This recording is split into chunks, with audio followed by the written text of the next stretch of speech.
Pleased with Cambodian support for the reigning Cambodian People's Party, which has reported receiving 82% of the vote in last month's elections. The two ministers acknowledged the 65th anniversary of diplomatic relations between their countries and deliberated on a course of action to further foster the Diamond Cooperation Framework in politics, diplomacy, trade, investment, tourism, education, among other sectors. They were pleased with the forward momentum of their well-established comprehensive strategic partnership of cooperation. In return, Foreign Minister Prak Sokhonn reaffirmed Cambodia's adherence to the One China policy, which recognizes Taiwan as an inalienable part of Chinese territory, whose sovereign government is the People's Republic of China. He also expressed a firm commitment to developing a high-standard community with a shared future that is mutually beneficial. Prak Sokhonn also extended deep gratitude to China for supporting Cambodia's fight against COVID-19 and for providing scholarships which contribute to the kingdom's socio-economic development. In addition to praise, support, and reaffirmed commitments, the foreign ministers exchanged views on regional and international matters of mutual interest, including the upcoming China-ASEAN Expo and the Forum on China's Belt and Road Initiative. Kristen Winters, EAC News. You're watching EAC News. Thank you for joining us. Chinese Foreign Minister Wang Yi left Cambodia yesterday with the assurance that the new government, led by Dr. Hun Manet, will uphold Chinese policies and work with China towards development and prosperity. During his two-day visit to Cambodia, Wang Yi met with current Prime Minister Hun Sen, future Prime Minister Hun Manet, Foreign Minister Prak Sokhonn, and other Cambodian dignitaries to reaffirm China's commitment to the royal government under CPP leadership, while confirming Cambodia's support of China's regional initiatives. EAC News reporter Anthony Ellis has the details. Yesterday, Prime Minister Hun Sen hosted a luncheon in honour of Wang Yi in the Peace Palace, where the Chinese Foreign Minister congratulated Prime Minister Hun Sen and the CPP for receiving more than 80% of the people's support during last month's election. He echoed the chorus of foreign observers from countries like Russia, Pakistan, Guinea-Bissau by passing the National Assembly election as fair, transparent and legitimate, with reportedly higher vote turnout. The Foreign Minister went on to encourage further cooperation between Cambodia and China under the leadership of Prime Minister Hun Manet. He welcomed the upcoming Prime Minister's participation in China-ASEAN Expo in Nanning, China next month. The future Prime Minister also invited to celebrate the 10th anniversary of China's Belt of the Road Initiative in October to commemorate the country's memorial infrastructure project that seeks to link East Asia to Europe. Dr. Hun Manet reaffirmed Cambodia's support of the One China policy, whose major tenet states that Taiwan is an inalienable part of China and that the People's Republic of China is the sole legitimate government of the country. He also pledged a position of non-interference in China's internal affairs. The two leaders pledged to continue to enhance cooperation between Cambodia and China by maintaining the past achievements and expanding the direction of cooperation in new areas such as electricity, hydropower, infrastructure, agriculture and trade. In addition, the two sides also agreed to continue cooperation and mutual support in the regional and international framework. Anthony Ellis, EAC News.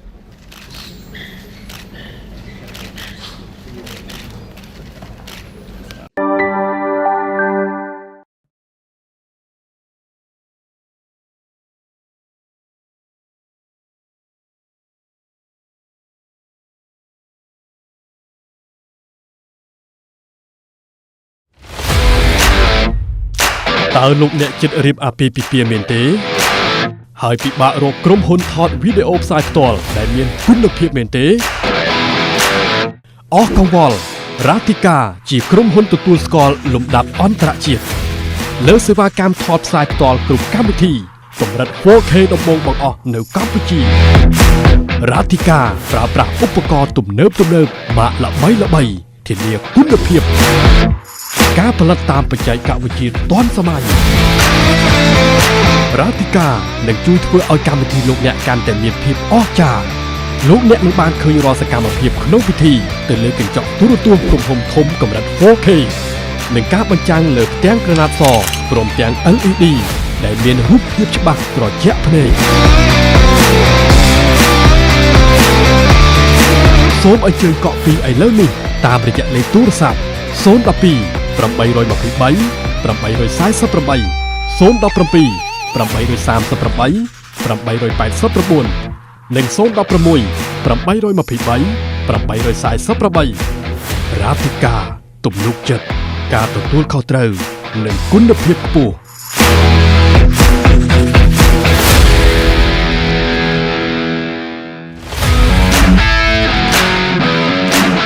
រាធិកា Entertainment ក្រុមតន្ត្រីអាជីពកំសាន្តបែបស្រាលពីរោះមិនថ្លង់ភ្ញៀវរំភើបចិត្តពិធីរឹតតែអស្ចារ្យ Relax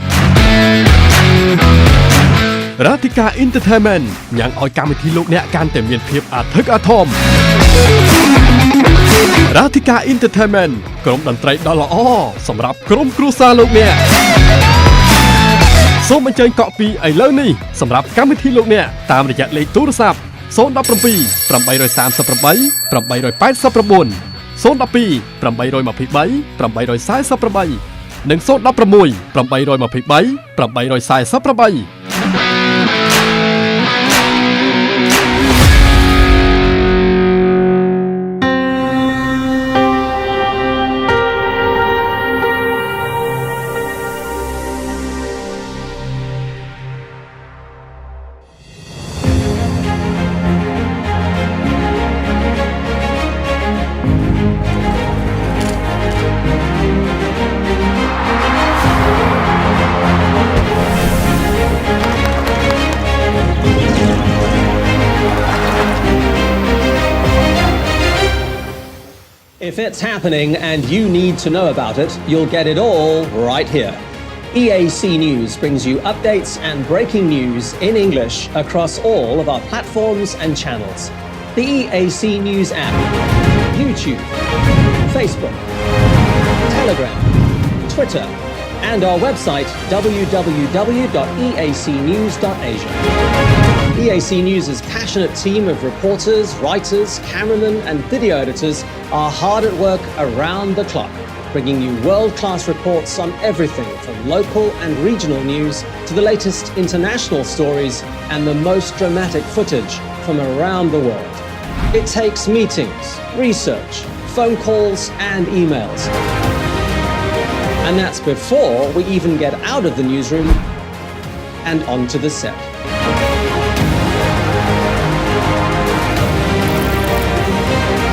I'm Anthony Ellis, a news reporter for EAC News. Thanks for watching. Cambodian tourist to China. I'm Kristen Winters. I'm a news reporter with EAC News. Thank you for watching. I'm Darshana Gauchan, EAC News reporter. Thanks for watching us. I'm Dekha Nim, Sales and Marketing Manager at EAC News. Thank you for joining us.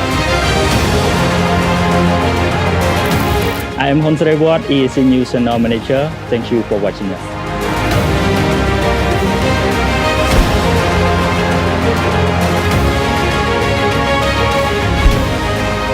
EAC News English language news show, Cambodia's most comprehensive, the Daily Roundup on the EAC News channel, shooting interviews into the field.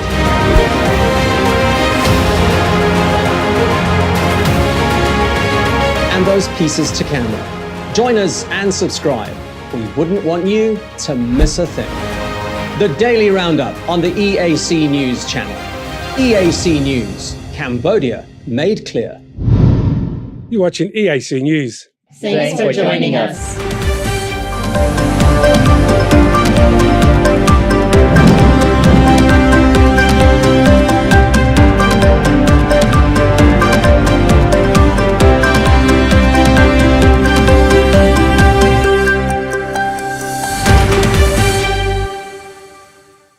You're watching EAC News. Thank you for joining us. A tuk-tuk driver was arrested in Kandal after threatening fellow motorists with a steel bar when they refused to move out of his way as he traveled down the wrong side of the road. EAC News reporter Anthony Ellis has the story.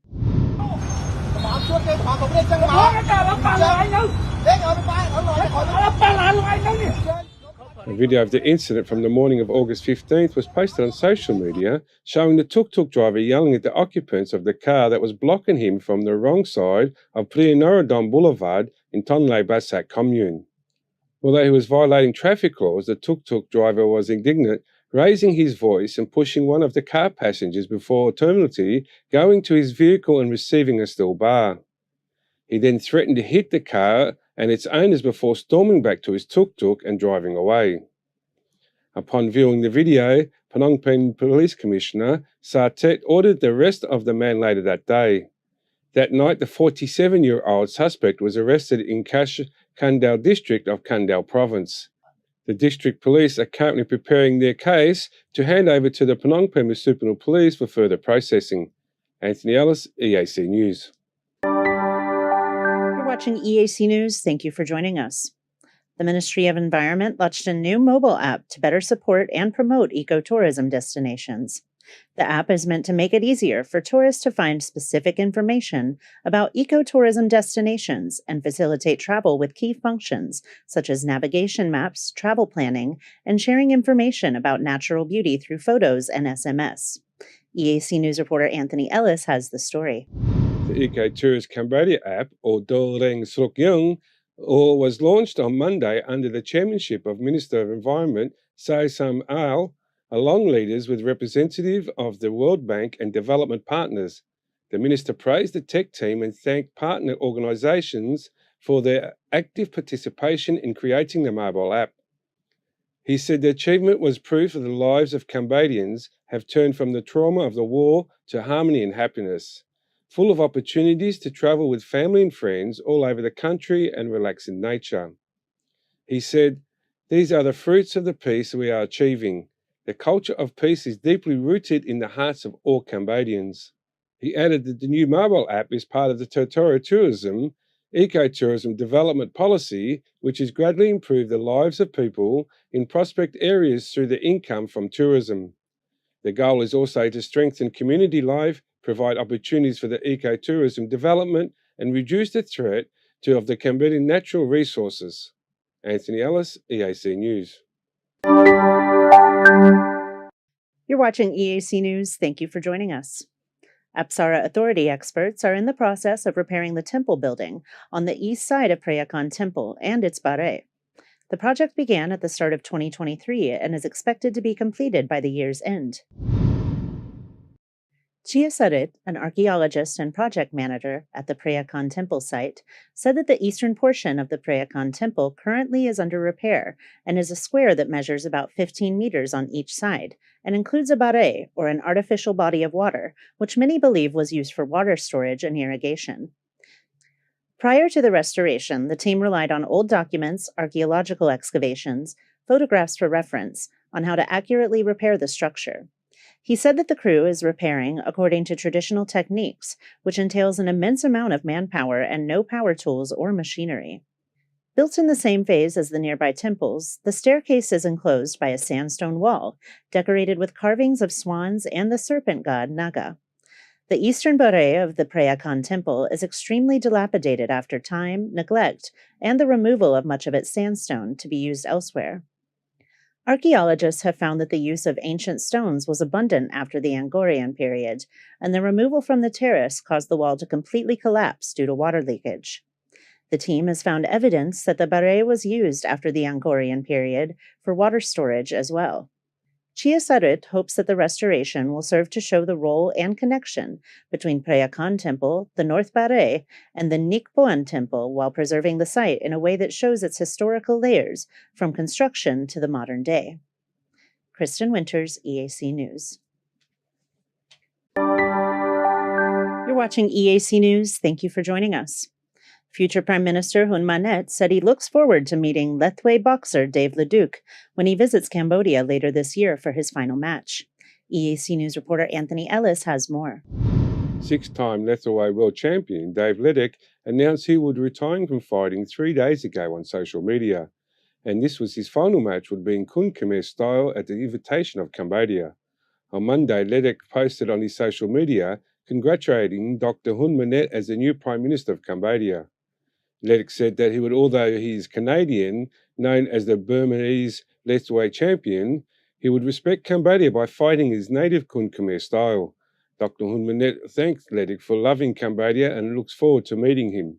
Ledik also mentioned his intention to meet with the Prime Minister Hun Manet during his visit. Anthony Ellis, EAC News. You're watching EAC News. Thank you for joining us. A high school in Krati province has been temporarily closed while the Cambodian Mine Action Center, or CMAC, works on removing over 2,000 grenades, ammunition, and other unexploded ordnance, presumably left over from the Khmer Rouge era. EAC News reporter Anthony Ellis has more. Karachi's Department of Education Director Lay Bora confirmed to EAC News that Queen Kozamak High School will be closed until further notice while the CMAC determines the size of scope of weapons cache it works on demining the area. He said the school was undergoing renovations when workers found ammunition buried not far below the ground on August 11th. The school then called in the CMAC team, who found over 2,000 unexploded ordnance buried 3 or 4 metres underground.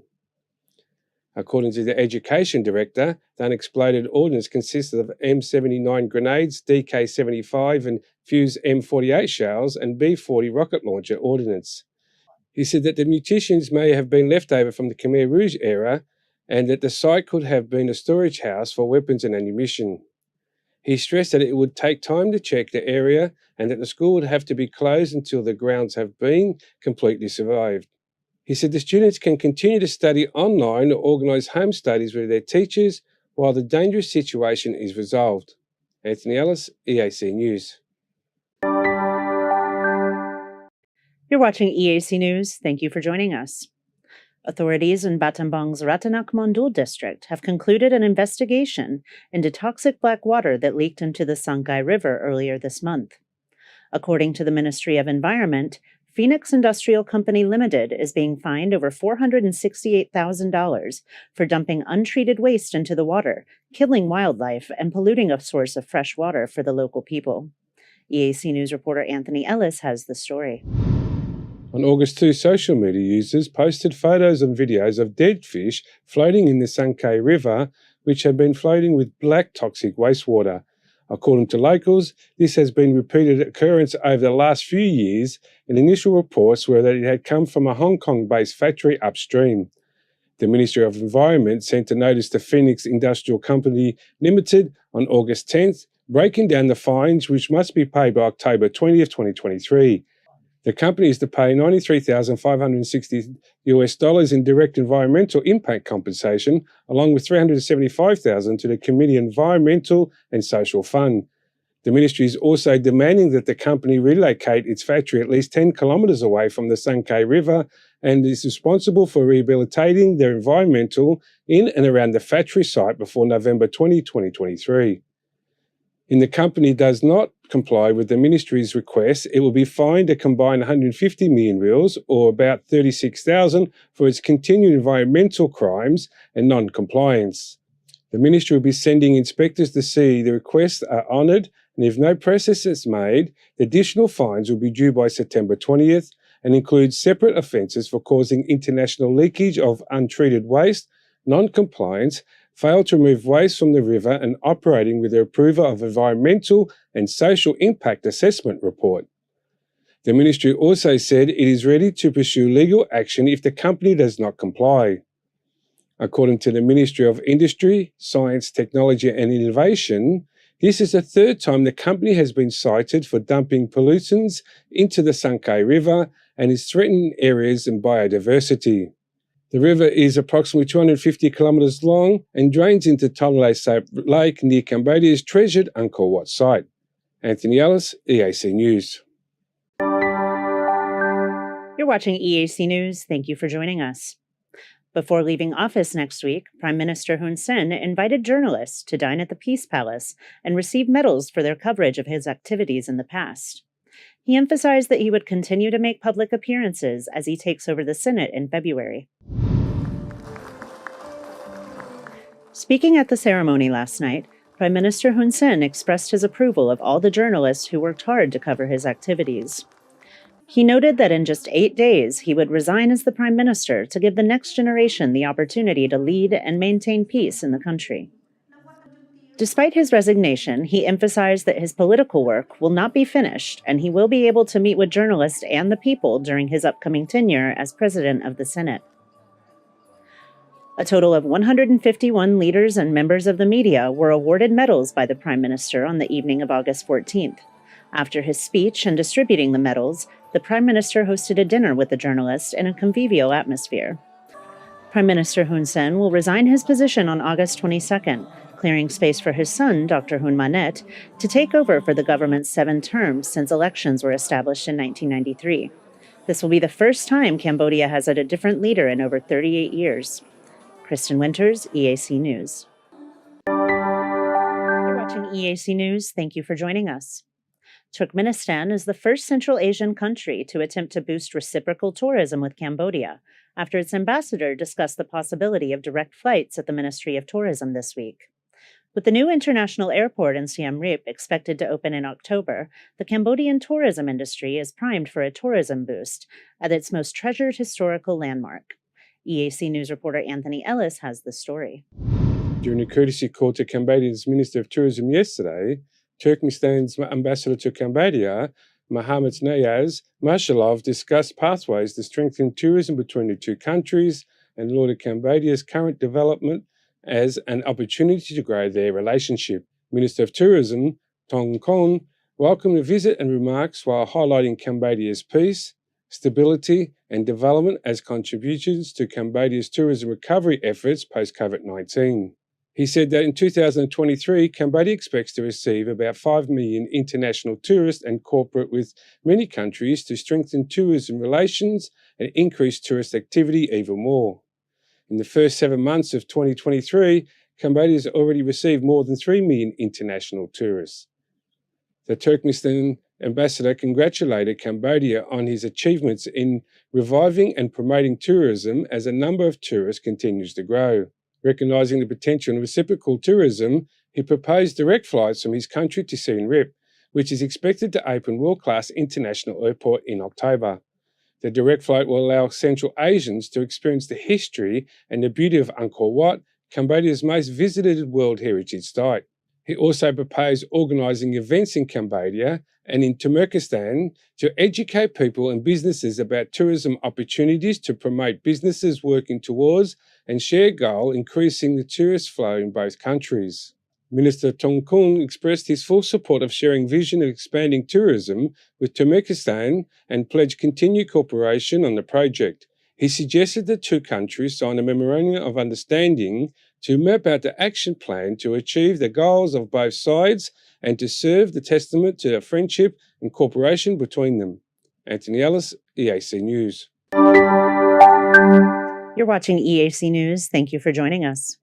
Berkeley International School by ELT has opened its new school year with the introduction of the Cambridge curriculum from the United Kingdom.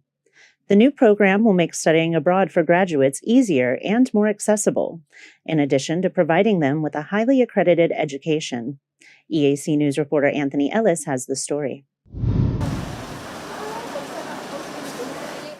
Scores of students arrived at Berkeley's Phnom Penh campus on Monday morning to kick off a new school year.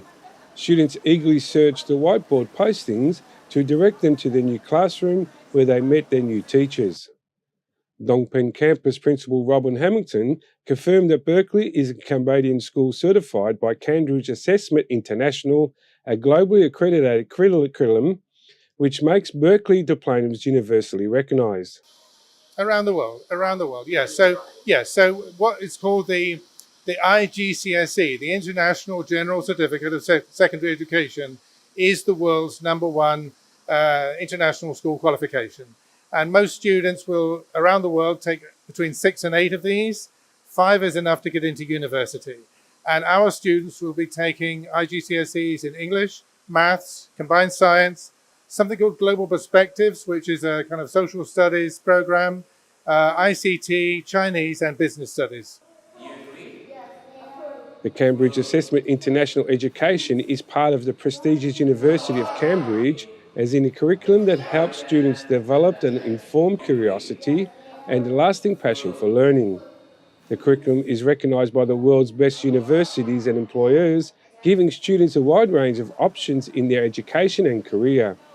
ELT chairperson Chia Neng Eng said her school offers both Cambridge and national curriculums, increasing the confidence of parents that send their children to study there.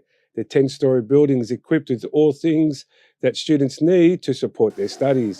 ការរៀននៅទីនេះដូចជារៀននៅប្រទេសអង់គ្លេសចឹងសូម្បីតែគ្រូពេលព្រឹកម៉ោង8ទៅម៉ោង12ហ្នឹងគឺគ្រូអន្តរជាតិទាំងអស់គឺមានគ្រប់ជនជាតិចាមានអាមេរិកមានអូស្ត្រាលីមានកាណាដាចាហើយមានរៀនគណិតរូបគីមីទាំងអស់ចាហើយកម្មវិធីអន្តរជាតិគ្រាន់តែមករៀននៅទីតាំងយើងនៅភ្នំពេញនៅកម្ពុជាយើងប៉ុណ្្នឹងទេចាចំពោះម៉ោងខ្មែរវិញយើងសិក្សាពីម៉ោង1រហូតដល់ម៉ោង4កន្លះយើងរៀននៅស្ថាប័នរដ្ឋមិនយើងនៅដូចគ្នាអញ្ចឹងចាមានជាតិអន្តរជាតិ Graduates of Berkeley International School are presented with a golden opportunity to receive scholarships from esteemed partner universities.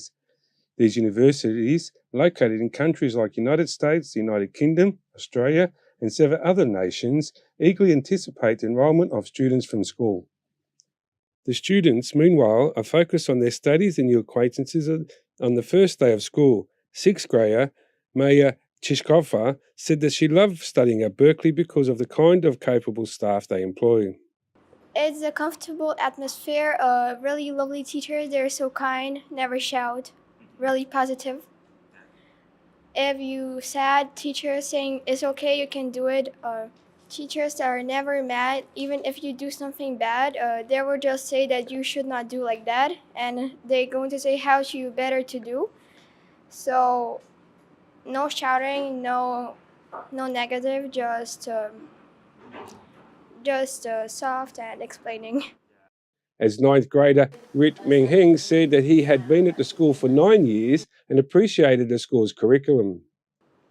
គាត់មានគ្រូល្អៗគ្រូគាត់បរៀនឆាប់យល់ហើយនឹងពេលដែលយើង focus ទៅគឺឆាប់ចេះហ្មង Berkeley's International School is a subsidiary of the ELT Institute with nearly 30 years' experience in teaching English to Cambodian students.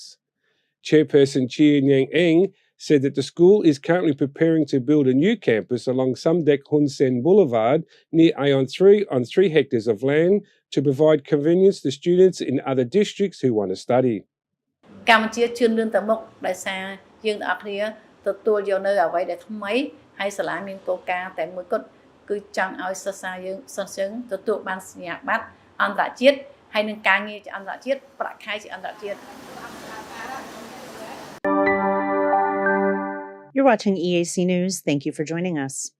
In addition to meeting with the current and upcoming Cambodian prime ministers over the weekend, Chinese Foreign Minister Wang Yi met with Cambodia's Minister of Foreign Affairs and International Cooperation, Prak Sokhonn, yesterday at the ministry to broaden the commitment between the two countries and build friendly relations through compliments and congratulations. During yesterday's meeting, Foreign Minister Wang Yi reaffirmed China's unwavering commitment to Cambodia's sovereignty and conveyed China's resounding support for the kingdom's emerging government leadership and development path. China is very pleased with Cambodian support for the reigning Cambodian People's Party, which has reported receiving 82% of the vote in last month's elections. The two ministers acknowledged the 65th anniversary of diplomatic relations between their countries and deliberated on a course of action to further foster the Diamond Cooperation Framework in politics, diplomacy, trade, investment, tourism, education, among other sectors. They were pleased with the forward momentum of their well-established comprehensive strategic partnership of cooperation. In return, Foreign Minister Prak Sokhonn reaffirmed Cambodia's adherence to the One China policy, which recognizes Taiwan as an inalienable part of Chinese territory, whose sovereign government is the People's Republic of China. He also expressed a firm commitment to developing a high-standard community with a shared future that is mutually beneficial. Prak Sokhonn also extended deep gratitude to China for supporting Cambodia's fight against COVID-19 and for providing scholarships which contribute to the kingdom's socio-economic development.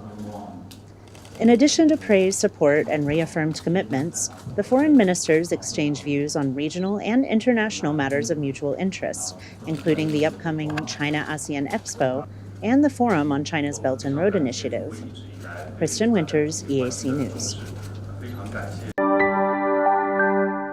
You're You're watching EAC News. Thank you for joining us. Chinese Foreign Minister Wang Yi left Cambodia yesterday with the assurance that the new government, led by Dr. Hun Manet, will uphold Chinese policies and work with China towards development and prosperity.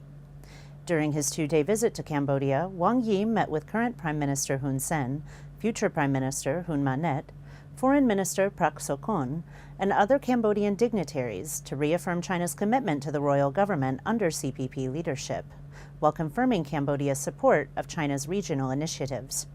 EAC News reporter Anthony Ellis has the details. Yesterday, Prime Minister Hun Sen hosted a luncheon in honour of Wang Yi in the Peace Palace, where the Chinese Foreign Minister congratulated Prime Minister Hun Sen and the CPP for receiving more than 80% of the people's support during last month's election. He echoed the chorus of foreign observers from countries like Russia, Pakistan, Guinea-Bissau by passing the National Assembly election as fair, transparent and legitimate, with reportedly higher vote turnout. The Foreign Minister went on to encourage further cooperation between Cambodia and China under the leadership of Prime Minister Hun Manet. He welcomed the upcoming Prime Minister's participation in China Asian Expo in Nanning, China next month. The future Prime Minister also invited to celebrate the 10th anniversary of China's bout of the Road Initiative in October to commemorate the country's memorial infrastructure project that seeks to link East Asia to Europe.